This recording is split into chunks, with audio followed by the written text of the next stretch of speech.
The groom hit the floor before anyone realized something was wrong. One moment he was laughing, a glass of champagne lifted halfway to his lips, the string quartet drifting softly through the hall, and the next his body folded in on itself like a man whose strings had been cut. The glass shattered against the polished marble. A woman screamed. Chairs scraped back. Someone shouted his name again and again, as if repetition alone could pull him back from wherever he had just gone. I was standing 10 feet away holding a tray I didn't remember picking up. For a second no one moved. Then everyone did. People rushed in, crowding him, kneeling, hovering, talking over each other.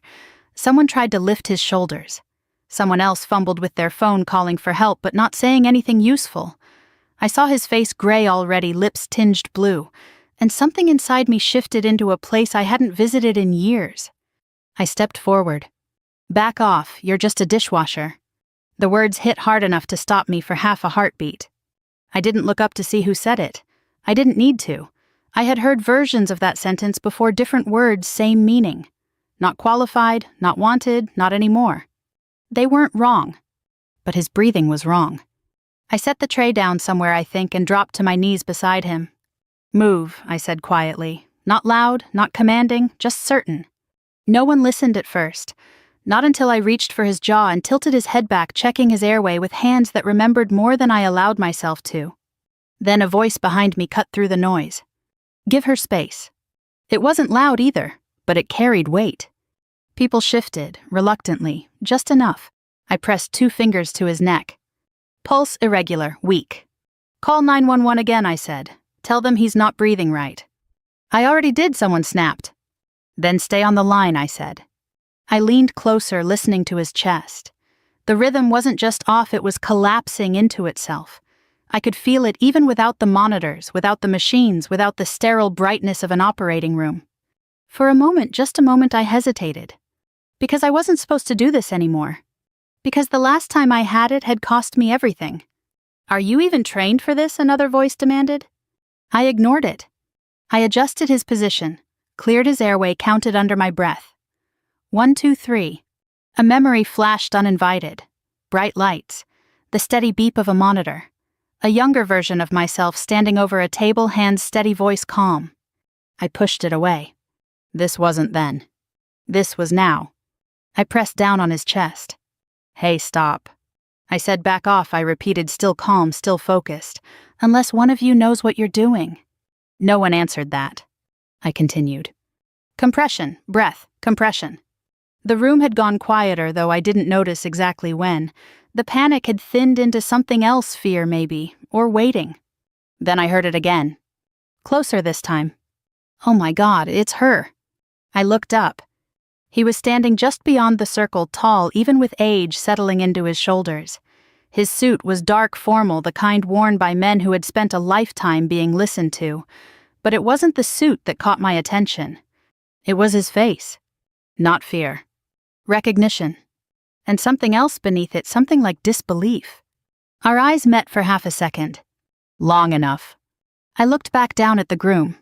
"Stay with me," I muttered, though I didn't know if he could hear it. I adjusted my hands, recalibrated pressure. The rhythm shifted slightly under my palms. Not enough. But something... "Ambulance is 2 minutes out," someone called. Good. I kept going. 1, 2, 3. The general stepped closer, his voice lower, now meant only for me. I thought... He didn't finish. Neither did I.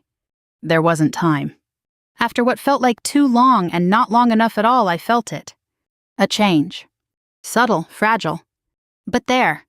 I paused just long enough to check again. Pulse faint but present. "Okay," I said quietly, "okay."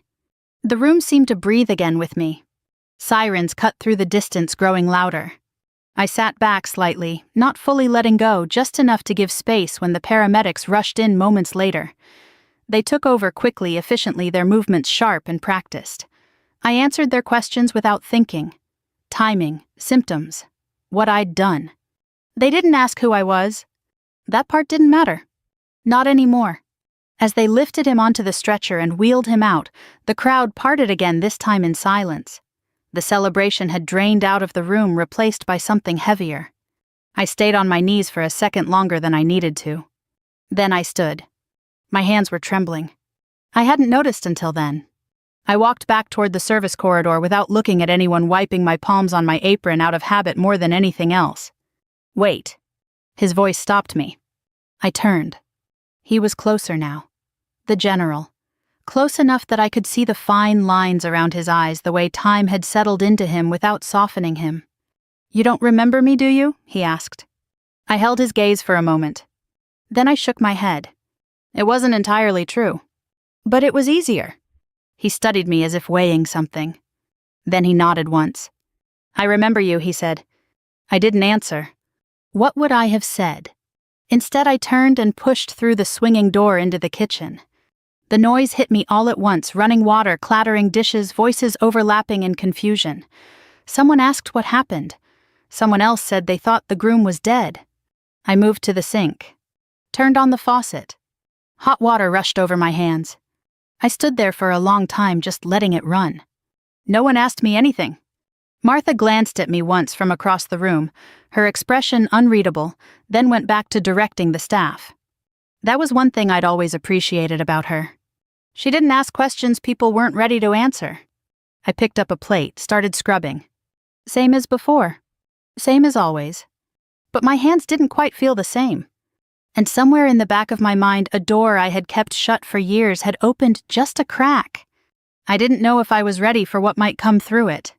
I just knew I couldn't close it again. I stayed at the sink long after the last of the guests had drifted out, and the kitchen settled into its usual end-of-night rhythm. Plates came in slower now. Voices dropped. The adrenaline that had filled the air earlier had thinned into something quieter, uneasy, unfinished. No one mentioned what had happened in the ballroom. Not directly. But I could feel it in the way people moved around me. A glance held half a second too long. A question that almost formed, then didn't. Even Martha, who rarely let anything go unaddressed, kept her distance. I was grateful for that. I didn't trust my voice yet. The hot water kept running, steam rising in soft curls that blurred the edges of everything. I scrubbed each plate with more care than necessary, focusing on the small familiar motions. It was easier that way. Easier than thinking about the man on the floor. Easier than thinking about the man who had recognized me. Oh my God, it's her. I dried my hands slowly and turned off the faucet. For a long moment I just stood there listening to the quiet hum of the refrigerators and the faint clatter of someone stacking chairs out front. Then I went back to work. I used to be a trauma surgeon at a VA hospital outside Dayton. That's the kind of sentence people expect to come with pride, or at least a sense of accomplishment. But when I say it now, it feels more like something I'm reading off a file that no longer belongs to me. Back then, my days started before sunrise and ended long after the sky had gone dark again. I lived on bad coffee and routines that didn't leave much room for anything else. It wasn't glamorous, it wasn't meant to be. It was work that mattered. The kind where your decisions didn't just shape outcomes, they defined them. Most of my patients were veterans, men and women who carried things no chart could fully capture, injuries that were visible, others that weren't. I learned quickly that medicine at that level wasn't just about skill. It was about judgment, timing, and sometimes choices you couldn't explain to anyone who hadn't been there. That's where I met Daniel Mercer. He came in late one night, airlifted from a highway accident outside the city. The report said he'd been hit broadside by a truck that ran a red light. By the time he reached us, his condition had already started to spiral. Internal bleeding, head trauma, compromised airway. Everything at once. I remember the moment they wheeled him in, the way the room shifted, not chaotic focused. Everyone knew their role. Everyone moved with purpose. I took one look at him and knew we didn't have time for hesitation. "Prepper 2, I said. "We're going in now." There's a kind of silence that settles over a surgical team right before things begin. Not the absence of sound, but the absence of doubt. You trust the people around you. You trust your hands. And you push everything else aside. That night, everything worked the way it was supposed to. We stabilized him, controlled the bleeding, repaired what we could, managed what we couldn't. When it was over, he was still alive. Barely, but alive. I remember stepping out of the operating room and seeing a man standing in the hallway, tall, straight-backed, not pacing, not fidgeting, just waiting. He looked at me like I had something he needed. He He made it through surgery, I told him. The next 24 hours will be critical. He nodded once. No visible relief, just a slight shift in his shoulders. Thank you, he said. I didn't think much of it at the time. We saw families like that every day. What mattered was the patient. Daniel stayed in the ICU for weeks. Complications came and went. Infections, setbacks, small victories that didn't always hold. But he fought. You could see it even when he was unconscious, the way his body resisted giving up. I checked on him whenever I could. Not because he was different, because he wasn't. He was exactly the kind of patient I had chosen this job for. When he finally regained consciousness, it was quiet. No dramatic moment, no sudden clarity, just a slow return to awareness piece by piece. He didn't remember the accident. That wasn't unusual. What mattered was that he was there, alive. The day everything changed didn't feel different when it started. It was a Tuesday. I remember that because I had planned to leave early for once. I had even told myself I would go home before midnight. That didn't happen. It never did. Around 8:30 p.m., 2 patients were brought in within minutes of each other. One was Daniel. The other was not. The second patient was older, late 60s, no immediate family present. Cardiac complications layered over an existing condition that had already been declining. Both needed intervention.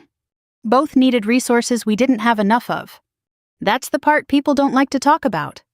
Hospitals aren't built for ideal conditions. They're built for reality.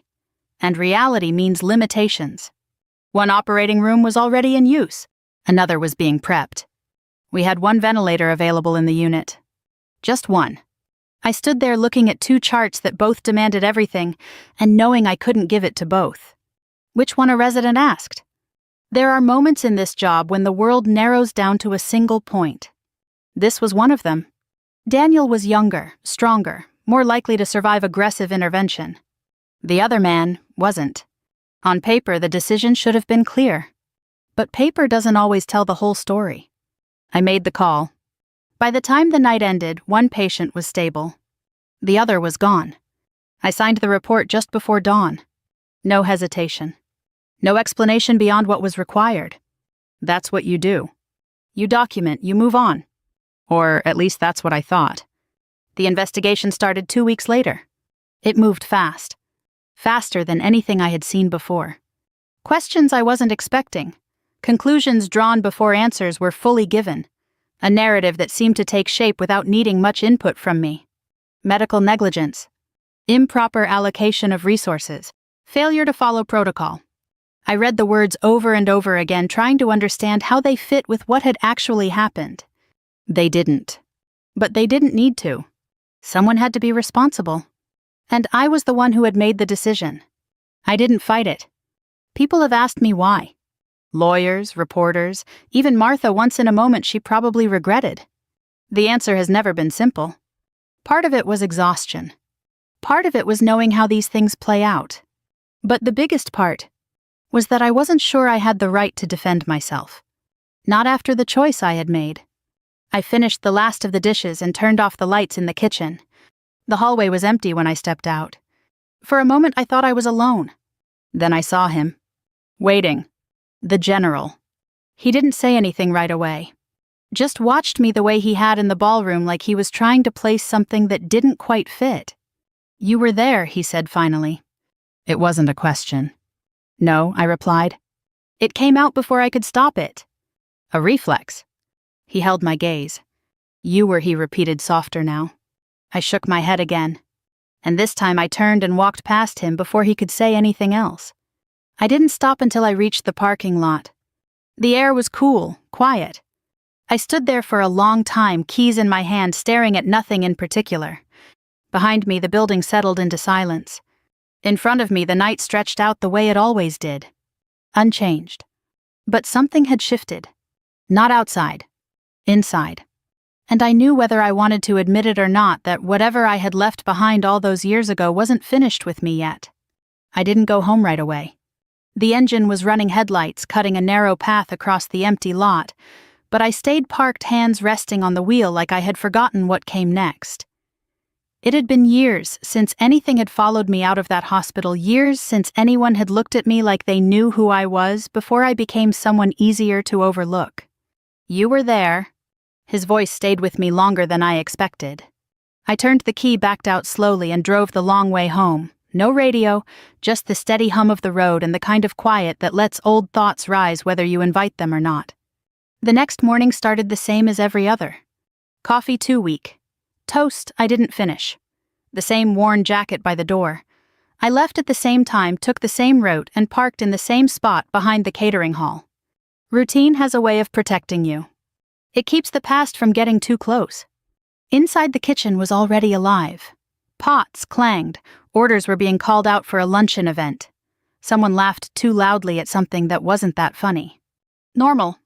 I tied on my apron and went straight to the sink. Martha was at the prep table, sleeves rolled up, reading glasses perched low on her nose as she checked invoices. She looked up once when I walked in. "You all right?" she asked. It wasn't prying, just a simple question. "I'm fine," I said. She held my gaze for a moment longer than usual, then nodded and went back to her paperwork.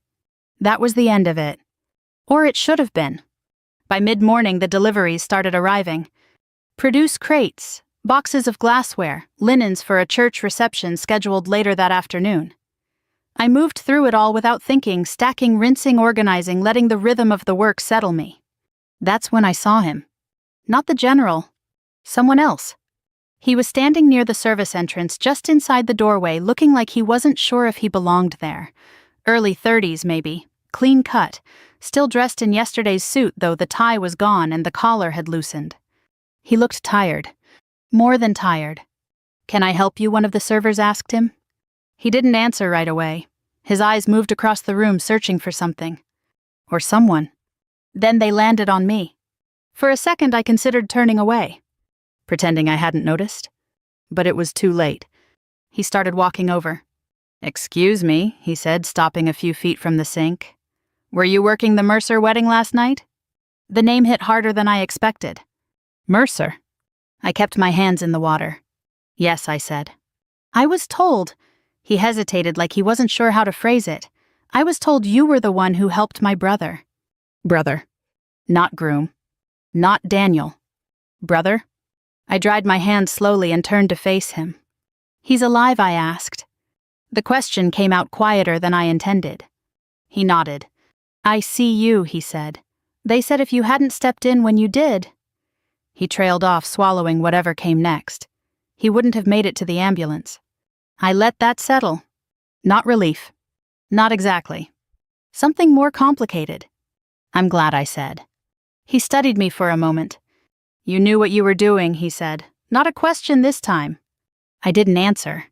"I mean, that wasn't basic first aid," he went on. "The paramedics said..." "You should talk to them," I interrupted gently. "They weren't there yet," he said. I held his gaze. There was something in it I recognized. Not suspicion, not accusation. Gratitude. The kind that doesn't know where to land. "My father wants to speak with you," he added. There it was. I felt my shoulders tighten before I could stop it. "I'm working," I said. "It won't take long." "It usually does," I replied. He frowned, slightly confused. "You don't understand," he said. "He's been asking about you since last night. He thinks he knows you from somewhere." I turned back to the sink. "People think that sometimes," I said. "It's not like that," he insisted. "I can't help him," I said, cutting him off more firmly this time. The words hung between us. He didn't move. "Look," he said after a moment, softer now. "I don't know what happened last night. Not really. But I know what I saw. You saved my brother's life. That matters." I closed my eyes briefly, then opened them. "It doesn't change anything," I said. "Maybe it should," he replied. I shook my head. "No," I said, "it shouldn't." He left a few minutes later. Not angry, not satisfied either. Just uncertain. I watched him go through the reflection in the stainless steel sink, his figure growing smaller as he stepped out into the daylight. For a long time after that, I didn't move. By the time my shift ended, the kitchen had emptied out again. Martha was the last one still there, wiping down the counters with slow, methodical strokes. "You've got company," she said without looking up. I didn't need to ask who. "I'm heading out," she added. "Lock up when you're done." "Okay," I said. She paused, then glanced at me. "You don't have to talk to him," she said. I nodded. "I know. But I also knew something else. Avoiding things doesn't make them disappear. It just delays the moment they catch up." He was waiting outside this time.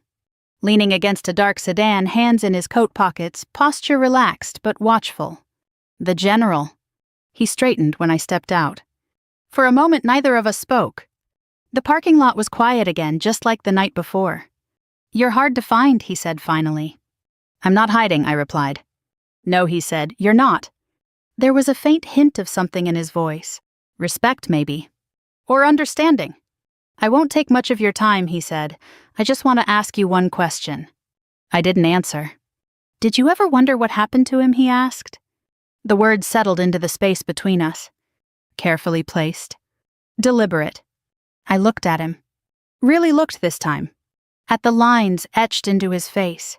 The way his shoulders held tension even when he was standing still. The kind of presence that comes from a lifetime of command and the weight that comes with it. "I try not to," I said. He nodded slowly as if he had expected that. "He's alive because of you," he said. I felt something tighten in my chest. "That's what they told me back then too," I replied. And now he asked. I met his eyes. "Now I know better," I said. He studied me for a long moment. Then quietly. "You made a choice." It wasn't an accusation. It wasn't praise either. Just a statement. "Yes," I said. "And you never told anyone why?" I didn't respond. He took a step closer. Why, he asked. The question was simple. The answer wasn't. I looked past him out toward the road where the last light of day was starting to fade. Because it wouldn't have changed anything I said. "That's not true," he said. "It is," I replied. He shook his head. "No," he said. "It would have changed everything." I almost smiled at that. Not because it was funny. Because it was familiar. "That depends on who you're trying to protect," I said. Silence settled again. He exhaled slowly like a man adjusting to a truth he didn't like. "I owe you," he said finally. "You don't," I replied. "I do." "You don't," I repeated. He held my gaze. "Then let me ask you this," he said. "If you had to make that choice again, would you do anything differently?" The question landed harder than the others. Not because I hadn't asked myself the same thing before. Because I had. Every day. I didn't answer right away. When I did, my voice was steady. "No," I said. He nodded once. Not surprised. Not relieved either. Just accepting. "I thought so," he said. Then he stepped back. "Good night," he added. "Good night," I replied. I watched him get into his car and drive away. Then I stood there for a while, the cool air settling around me, the noise of the day finally gone. For years I had convinced myself that what happened back then was over. Closed. Buried. But standing there in that empty lot, I understood something I hadn't allowed myself to before. It hadn't been buried. It had been waiting. I didn't sleep much that night. Not because of what he said, but because of what I said. If you had to make that choice again, would you do anything differently? No. It had come out steady, certain. But certainty and peace aren't the same thing. I lay there staring at the ceiling, listening to the quiet hum of the old refrigerator in the next room, replaying the question in a dozen different ways. Each time the answer stayed the same. And each time it felt heavier. The next morning I didn't go straight to work. Instead I drove. Not far at first. Just past the usual turn, then a little further. The road opened up as the town gave way to stretches of flat land and older buildings, places that hadn't changed much in decades. I didn't need directions. My hands knew where they were going. The VA hospital came into view, slowly rising out of the landscape with the same quiet presence it had always had. The brick looked a little more worn now, the parking lot a little fuller, but otherwise it was the same. I parked across the street. Didn't get out right away. It had been years since I'd been back. Years since I'd allowed myself to even drive past. From where I sat, I could see the entrance, the automatic doors sliding open and closed as people moved in and out, nurses in scrubs, families carrying overnight bags, veterans walking slower than they probably wanted to. Life going on. Unaffected. Or at least appearing that way. I finally opened the door and stepped out. The air was colder than I expected. I crossed the street slowly, each step feeling more deliberate than the last. Inside, the smell hit me first. Antiseptic, coffee, something faintly metallic underneath it all. It hadn't changed. The lobby looked different, new chairs, updated signage, but the feeling was the same. Controlled, quiet, purposeful. No one stopped me. No one recognized me. That was something I had counted on. I walked down the main hallway past departments I used to move through without thinking. Radiology, cardiology, the ICU wing. I didn't go all the way there. Not yet. Instead, I turned toward a smaller corridor, one most people ignored. Administrative offices. That's where it had started. The door to the old conference room was closed. It used to be open more often than not, a place for quick meetings, case reviews, decisions that needed to be made fast. I stood there for a moment staring at it. Then I pushed it open. The room was empty.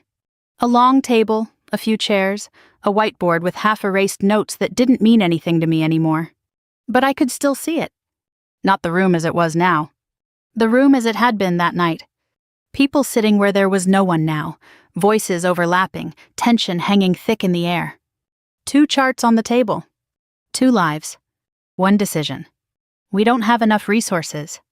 That had been the first thing anyone said out loud. Not a question. A fact. Or 3 is still occupied, someone else added, and ICU is at capacity. We can transfer. No time, I had said. The conversation had shifted then, faster, sharper. Which patient has better odds? That question again. Always that question. On paper, it was Daniel. Younger, stronger, fewer underlying conditions. The other man, Earl Patterson, I remembered now, wasn't expected to survive aggressive intervention. Not with his history, not with how far things had progressed. But there was something about him. Not in the chart. In the room. The way he looked at me when I first walked in. Not scared, not confused. Just present. As if he understood something the rest of us were still trying to calculate. Make the call. I turned. He was standing in the doorway. Not in uniform that night, just a suit, but the posture gave him away. The same man who had stood outside the OR later. The general. At the time, I didn't know who he was. Only that he wasn't just family. He stepped into the room, his presence shifting the balance without saying much. My son, he said. He's in the other room. Daniel. That was the first time I heard his name. He's stable for now, I replied, but he won't be if we delay. And the other patient, he asked. I hesitated. Not because I didn't know. Because I did. He's critical, I said. Multiple complications. Which one has a chance, he pressed. There it was again. Not which one deserves it. Not which one needs it more. Which one has a chance? I looked at the 2 charts again. Then back at him. If it were your son, he said quietly, what would you do? The question had followed me longer than any of the others. Not because it was unfair. Because it wasn't. It was human. And that made it harder. Back in the present, I sat down in one of the chairs, the memory settling over me like a weight I had never fully put down. I hadn't answered him that night. Not out loud. But I had answered. With my hands. With the decision I made next. A soft knock pulled me back. I looked up. A woman stood in the doorway, mid-40s, nurse by the look of her uniform. Can I help you, she asked. I stood. No, I said. I was just passing through. She gave me a polite smile, the kind reserved for strangers who didn't quite belong but weren't causing trouble either. All right, she said. Just let me know if you need anything. I nodded. Thank you. I left the room without looking back. But the past didn't stay behind. It followed me down the hallway, through the lobby, out into the cold air. I didn't go to work that day. Instead, I drove to a place I hadn't visited in even longer. A small cemetery on the edge of town. No gates, no guards, just rows of stones and a gravel path that curved through them. I parked and walked in. I didn't need help finding it. I had been there once before. Years ago. Quiet, early, before anyone else arrived. I had stood there then, just like I did now, looking at a name carved into stone. Earl Patterson. Dates beneath it. A life reduced to numbers. I'm sorry, I had said back then. The words hadn't felt like enough. They didn't now either. I wondered if you'd come back. I turned. He was standing a few yards away. The general. Hands clasped behind his back posture, the same as always. "You followed me?" I asked. "No," he said. "I just know where this road leads." I looked back at the stone. "You knew him," I said. "Yes." "Family." He shook his head. "Number?" I waited. He didn't elaborate right away. Instead, he stepped closer, stopping beside me. "He saved my life once," he said finally. The words settled in slowly. Not what I expected. I glanced at him. "He was a mechanic," I said. "Yes." "And he saved your life?" The corner of his mouth lifted slightly. "In ways that don't show up in reports," he said. I looked back at the stone. Something shifted. Not in the facts. In how they connected. "He didn't have a chance," I said quietly. The general was silent for a moment. Then, "He had you," he said. I let out a slow breath. "That wasn't enough," I replied. "No," he agreed. We stood there in silence. Two people tied to the same moment for very different reasons. I told them it was my decision, I said after a while. His head turned slightly. "What?" "The hospital," I clarified. "The report. I said I made the call alone." "You didn't," he said. "I did," I replied. "That's not what I meant." I looked at him. Then back at the stone. "I know," I said. Another pause. Longer this time. "They needed someone to blame," I continued, "and I was already there." "You didn't have to accept it," he said. I shook my head. "Yes," I said, "I did." He didn't argue. Not this time. "What are you going to do now?" he asked. The question felt different from the others. Less about the past. More about what came next. I thought about it. About the kitchen. The sink. The life I had built out of smaller, quieter pieces. "I don't know," I said honestly. He nodded. As if that answer made sense. As I turned to leave, he spoke again. "There's something you should know." I paused. Looked back. "The man who died," he said. "Earl, he made a request before he lost consciousness." I felt my chest tighten. "What kind of request?" I asked. The general held my gaze. "He asked us not to let anyone else pay for it." The words landed softly. But they didn't feel soft. I didn't respond. Didn't trust myself to. Instead, I nodded once and walked away. That night, for the first time in years, I opened the drawer I had kept closed. Inside was the letter. The one I had never answered. The one that had arrived weeks after everything ended. I held it in my hands for a long time. Then slowly I opened it. The envelope had yellowed at the edges. I had moved 3 times since it arrived, and somehow it had followed me each time, tucked into shoeboxes, slipped between folded papers, buried under things I told myself mattered more. But the truth was, I knew exactly where it was. I always had. The handwriting on the front was careful, not elegant, just deliberate, like every letter had required effort. My name was written without a title. Not doctor. Not inmate number. Just my name. I sat at the kitchen table with the lamp on low, and the rest of the apartment dark around me.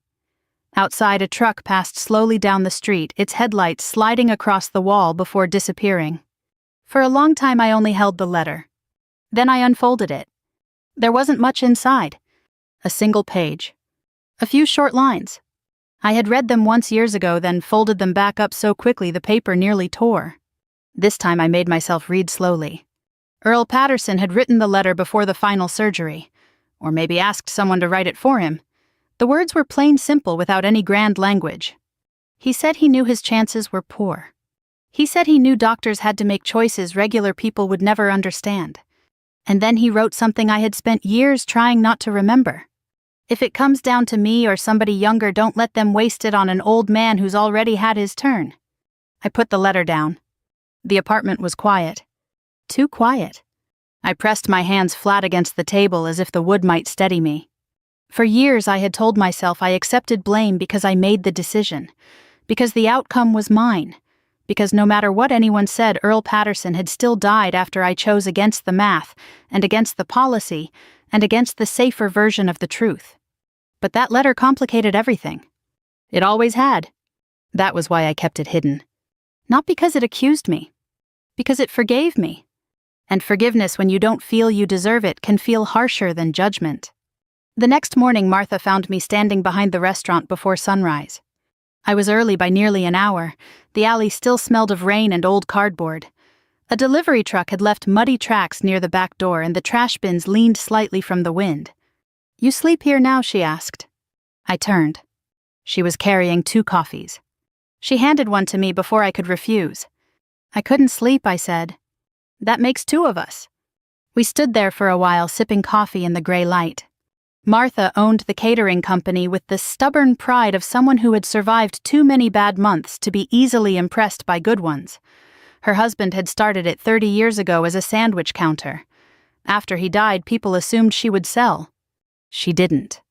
She kept the place open through rising rent, broken ovens, late invoices, and brides who wanted champagne taste on soup money. She had hired me without asking questions. That wasn't common. I owed her more than I ever said. "Hospital called," she said finally. My hand tightened around the paper cup. "They called here." "No, they called me because the groom's family asked where you worked. I didn't give them anything personal." "Thank you." She looked at me sideways. "They already know enough, don't they?" I didn't answer. Martha took another sip. "He lived," she said. I heard. "Good." "Yes." She watched me carefully. "You want to tell me who you used to be?" I almost smiled. "Not really." "That's fair." A small silence passed. Then she said, "But maybe you ought to tell yourself." By noon I was back at the sink. Work helped. It always had. The body understands labor better than memory. Soap, water plates, silverware, things that could be cleaned, things that came out better after pressure. Around 3, the back door opened. I looked up. Daniel Mercer's brother stood there again. This time he wasn't alone. The general was with him. Martha stepped between them and the kitchen before I could speak. "We're closed for private prep," she said. The general gave her a polite nod. "We won't stay long." That's what people say before staying long. A faint smile touched his face. "I understand." I dried my hand slowly and came around the sink. "It's all right," I told her. Martha didn't move right away. Then she stepped aside, but not far. "That was Martha. She gave space without abandoning you." The brother looked exhausted. His eyes were red, but his posture had softened. "He's awake," he said. I felt the words before I understood them. "Daniel." He nodded. "He asked what happened. We told him a woman from the kitchen saved him." I looked down. "Then you told him too much." "No," the general said quietly, "not enough." I met his eyes. He reached into his coat and took out a folded paper. For one terrible second I thought it was another letter. It wasn't. It was a photograph. He laid it on the stainless steel prep table between us. I didn't touch it. The photo was old, slightly faded. A younger version of the general stood beside Earl Patterson outside what looked like a motor pool in the desert. Both men were dusty, tired, smiling in the worn-out way soldiers smile when the worst of the day is behind them. But that wasn't what stopped me. Standing between them was a much younger woman in surgical scrubs, hair pulled back, face half turned away from the camera. Me. I stared at it. "I don't remember this," I said. "I know," the general replied. "You weren't meant to. It was taken after the convoy attack. You were attached to the forward surgical team for 3 weeks. The brother looked from him to me. "You served." I shook my head slowly. "Civilian trauma contractor, short rotation. It was before the VA." I had almost forgotten the photo existed because I had almost forgotten the woman in it. Almost. The general tapped the edge of the picture. "Earl kept this." My throat tightened. "He never told me." "He didn't talk much," the general said. "Not about important things." For the first time his voice changed. Just a little. Enough. "He wasn't just a mechanic," he continued. "He was the man who pulled me out of a burning vehicle when I couldn't move. Took shrapnel doing it. Never wrote it up. Never asked for a medal. Said medals were just metal and paperwork." A quiet sadness moved through his face. "That was Earl." I looked at the photograph again. The false shape of the past shifted once more. I had thought the general remembered me because of Daniel. But he remembered me because of Earl too. Because long before that hospital night, all 3 of us had stood in the same dust under the same hard sun, doing what needed doing and pretending it hadn't marked us. The general looked at me, and when he spoke again his voice was lower. "You saved my life in that field hospital," he said. "Then years later you tried to save the man who saved mine." No one in the kitchen moved. Even Martha had gone still. I swallowed. That doesn't make me innocent. No, he said gently, it makes you human. That nearly broke me. Not the praise. The mercy in it. I turned away and put both hands on the edge of the sink. For years I had worn guilt like punishment because punishment at least gave shape to the loss. But standing there with that photograph on the table, I felt something more frightening than guilt. I felt the possibility that my story was not as simple as I had made it. And I didn't know what to do with that. I asked them to leave the photograph on the table. Not because I wanted to look at it, because I wasn't ready to touch it. The general nodded as if he understood, though I wasn't sure anyone could. Daniel's brother glanced at me once, then followed him toward the back door. Martha watched them go with her arms crossed, her face unreadable in that way of hers.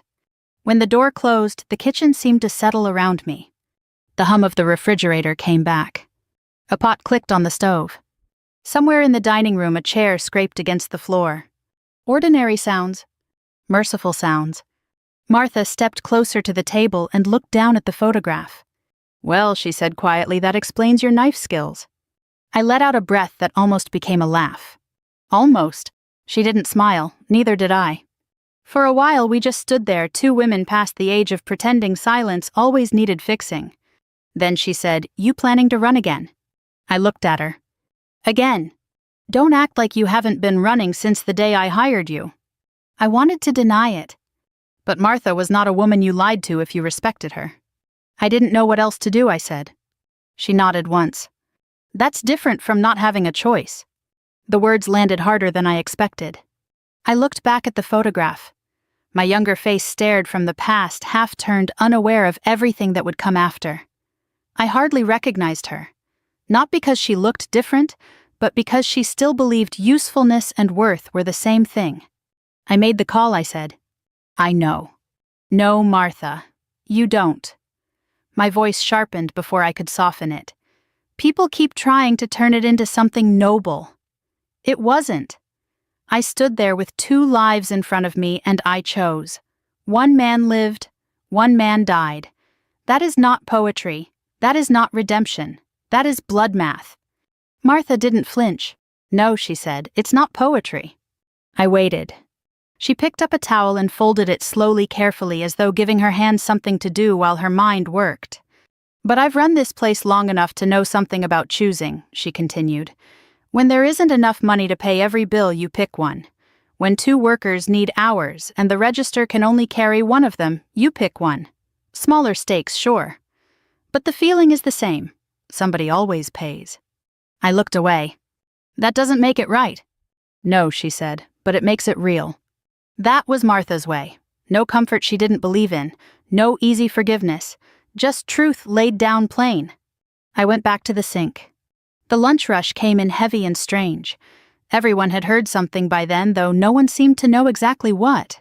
Rumors travel faster than food in a restaurant. By 2 o'clock, one of the servers was whispering that I had been a battlefield doctor. By 3, another said I had operated on a senator in Iraq. By 4, someone claimed I had been framed by the government, which would have been almost funny if any part of it felt funny. I kept my head down. Scrubbed pans. Rinsed glasses. Stacked plates. Around 5, Martha came back holding the office phone. For you. I dried my hands. Who is it? Hospital. My first instinct was to say no. My second was worse. It was to listen. I took the phone. Hello. A woman's voice came through, professional but cautious. Is this Eleanor Hart? I hadn't heard my full name spoken in that tone for years. Yes. This is Claire Benton, patient advocate at St. Anselm Medical Center. Mr. Daniel Mercer has asked to speak with you. I closed my eyes. I'm not family. He knows. I'm not his doctor. He knows that too. The line went quiet. Then the woman added softer, he said he won't ask again. That was unfair. Or maybe it wasn't. I opened my eyes. When? Tonight, if possible. I looked across the kitchen. Martha stood near the stove, pretending not to listen and listening to every word. I'll come after my shift, I said. After I hung up, Martha pointed toward the door. Go now. I have 2 hours left. And I have 6 people who can wash dishes badly until close. Martha. Don't make me fire you just to get you moving. So I went. The hospital room was dim when I arrived. Daniel Mercer lay propped against pillows, pale and bruised by machines, though not nearly as fragile as I had expected. His brother sat in a chair by the window. The general stood when I entered. Daniel turned his head. For a moment, neither of us spoke. Then he said, "You look different." I almost smiled. "So do you." His mouth moved as if he wanted to laugh but didn't have the strength. "They told me you saved me. I helped until the paramedics came." That sounds like something a person says when they don't like being thanked. It's something a person says when it's true. He studied me. "I remember you," he said. That surprised me. "From the VA." He nodded faintly. "Pieces, voices mostly. Your voice was calm." I looked down at my hands. He took a slow breath. "My father told me about that night. Years ago. Not everything. Enough." The general's face tightened, but he didn't interrupt. Daniel continued, "I spent a long time angry at you." "I know." "You don't know." "No," I said. "I suppose I don't." His eyes shifted toward the ceiling. "I thought you had decided I was worth more." The room went still. There it was. The ugly center of it. I looked at him. I didn't. "I know that now." "No," I said quietly. "You need to hear me say it. I didn't choose you because of your name, or your father, or your future. I chose what I believed gave both patients the best chance under impossible conditions, and I was wrong about part of it." His eyes glistened, though his voice stayed steady. "Which part?" "I thought I could carry it alone." The general looked away. Daniel swallowed. "My brother wants to sue the hospital," he said. I glanced toward the window. His brother didn't deny it. "That's your choice. We need your testimony." There it was. The real reason. Or one of them. I felt the old fear rise, not fear of prison, not even shame. Fear of being dragged back into rooms where words became weapons, and truth became whatever powerful people could afford to shape. Daniel watched me carefully. "I won't ask you to ruin your life again," he said. "You might not have to ask." The general stepped forward. "Eleanor." I turned to him. "You've already paid more than your share," he said. That should have comforted me. Instead, it angered me. "My share," I said. "Earl died. Daniel lived with guilt he didn't earn. Your family carried a lie.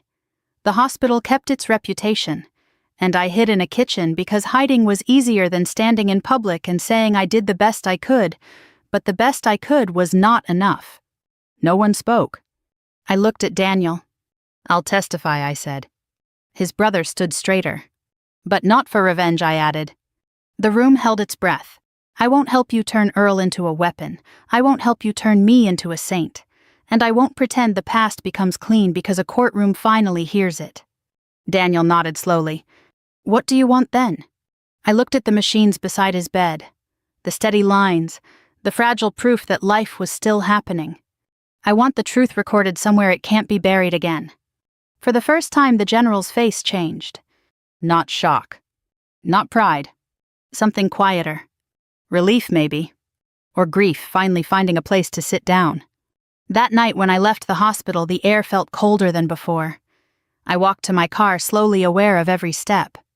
I had spent years believing silence was my punishment. Now I was beginning to understand it had also been my refuge. And stepping out of it would cost me. Maybe more than I wanted to pay. But some debts don't ask whether you are ready. They simply come due. The hearing wasn't held in a courtroom. That surprised people. Daniel's brother had expected something louder. Lawyers, reporters, a room full of strangers waiting to see who would break first. Instead, the hospital's legal team pushed for an internal review panel, 3 physicians, 1 administrator, 1 outside observer, quiet, controlled, recorded but not public. But part of me was relieved. Part of me knew exactly why they wanted it that way. Truth is easier to manage when fewer people are listening. I wore the same jacket I had worn to work for the past 2 years. Nothing special, no statement. Just something that felt like mine. The room itself was smaller than I remembered, or maybe I was remembering a different room. There were so many of them back then: conference tables, fluorescent lights, chairs arranged for decisions no one wanted to own. Daniel sat at the far end, still pale but upright, his brother beside him. The general stood near the wall, hands clasped behind his back, saying nothing. When I walked in, no one announced me. No one needed to. I took the empty seat across from the panel. Ms. Hart, the administrator, began polite but distant thank you for coming. I nodded. We'd like to review the events of... I know what you'd like, I said gently. Let's not waste time pretending this is about clarification. A flicker passed across his face. One of the physicians, older gray-haired, leaned forward. Then tell us what you believe it is about. I held his gaze. Responsibility, I said, and what we're willing to admit about how it gets assigned. Silence followed. Not uncomfortable. Just honest. They asked their questions. I answered them. Not defensively, not emotionally, just plainly. 2 patients, limited resources, 1 decision. They tried to circle back to protocol, to guidelines, to the framework that makes difficult choices look structured on paper. I didn't argue the framework. I told them where it broke. You had a triage system, I said. It favored projected survival rates. It favored patients with fewer complications. It also unofficially favored patients whose outcomes mattered more to the hospital. The administrator shifted in his chair. That's an unfair characterization. No, I replied. It's an incomplete one, but not unfair. I glanced at Daniel. At the time, I believed following the system would lead to 1 death. Breaking from it might save both. I was wrong. The gray-haired physician spoke again. And knowing what you know now. The same question. A different room. I didn't hesitate. I would make the same call, I said. Daniel's brother inhaled sharply. The administrator looked almost satisfied, as if that answer confirmed something he wanted on record. But the physician didn't move on. Explain, he said. I nodded. Because the decision wasn't about choosing one life over another, I said. It was about refusing to let the system decide without challenge. I believed there was a path that gave both men a chance. I took it. I failed one of them. That failure belongs to me. But so does the refusal to accept that the outcome was predetermined by policy. The outside observer, a woman I hadn't noticed speaking yet, leaned forward. Why didn't you say this before? That question mattered more than the others. I thought about it. Because it wouldn't have changed anything I said at first? Then I shook my head slightly. That's not entirely true, I corrected myself. It would have changed how the hospital defended itself. It would have exposed decisions made above my level. It would have made a larger problem visible. And I chose not to do that. Why, she asked. I looked down at my hands. Then back up. Because I was tired, I said. And because I believed protecting the system might protect future patients more than dismantling it would. The room absorbed that. Not agreement. Not condemnation. Just recognition. They brought up Earl Patterson's letter. I hadn't expected that. The administrator slid a copy across the table. We obtained this from Mr. Patterson's records, he said. It appears he expressed a preference regarding treatment prioritization. I didn't reach for it. I've read it, I said. And yet you did not include it in your original report. Number. Why? Because a patient's willingness to sacrifice himself doesn't remove the physician's responsibility to try. The gray-haired doctor nodded slowly. That's consistent with medical ethics. It's also consistent with human guilt, I said. That earned a few faint reactions. When the questions ended, the room grew still. The administrator folded his hands. The panel will deliberate and issue a statement, he said. I stood. I'm not here for your statement, I replied. He blinked. Then why are you here? I looked at Daniel. For him, I said, and for the record. The outside observer spoke again. What do you want the record to reflect? I took a breath. That the system failed 2 patients that night, I said. Not just 1. That responsibility was narrowed to a single decision because it was easier than examining the structure that created it. And that sometimes doing the right thing doesn't prevent harm, it just changes who carries it. No one wrote that down immediately. But I knew it would be recorded. Somewhere. Afterward, there were no announcements, no dramatic exits. People stood, papers were gathered, chairs moved. Daniel approached me slowly. You didn't clear your name, he said. That wasn't the goal. They're still going to say you were wrong. I was wrong, I said. He studied me. Not the way they mean. I didn't answer that. His brother stepped forward next. We're not filing the lawsuit, he said. That surprised me. Why? He glanced at Daniel. Because this isn't something a settlement fixes. No, it wasn't. The general waited until the others had gone. When he finally spoke, his voice was quieter than I had ever heard it. You gave him back his life twice, he said. I shook my head. I gave him time, I corrected. What he does with it is his. He nodded. That's more than most people get. We walked out together. Not as allies. Not as strangers either. Something in between. A week later, I went back to work. Same sink. Same plates. Same rhythm. Nothing about the kitchen had changed. But I had. Not in a way anyone else could see. Martha handed me an envelope around mid-morning. No return address, she said. Inside was a short note. No signature. Just a single line written in careful, deliberate handwriting. You did what I couldn't ask you to do. I knew who it was from. I folded the note and slipped it back into the envelope. Then into my pocket. There was also a check. I left it in the envelope. Money doesn't settle debts like that. That evening after closing, I stayed behind again. The kitchen was quiet. The kind of quiet that feels earned. I stood at the sink, hands resting on the edge, looking at the reflection in the steel. For years I had seen only what I lost. The title. The career. The version of myself that moved through the world with certainty. Now I saw something else. Not redemption. Not forgiveness. Just continuity. A life that hadn't ended when everything else did. A life that had changed shape. And maybe in some ways grown more honest. If you've listened this far, I won't tell you what to think about what I did. I won't ask you to decide whether I was right or wrong. Life doesn't divide itself that cleanly, no matter how much we want it to. But I will say this. There are moments when you won't have enough information, enough time, or enough certainty to make a perfect choice. And you'll have to choose anyway. When that moment comes, I hope you choose with as much care as you can carry, and that you find a way afterward to live with what that choice costs.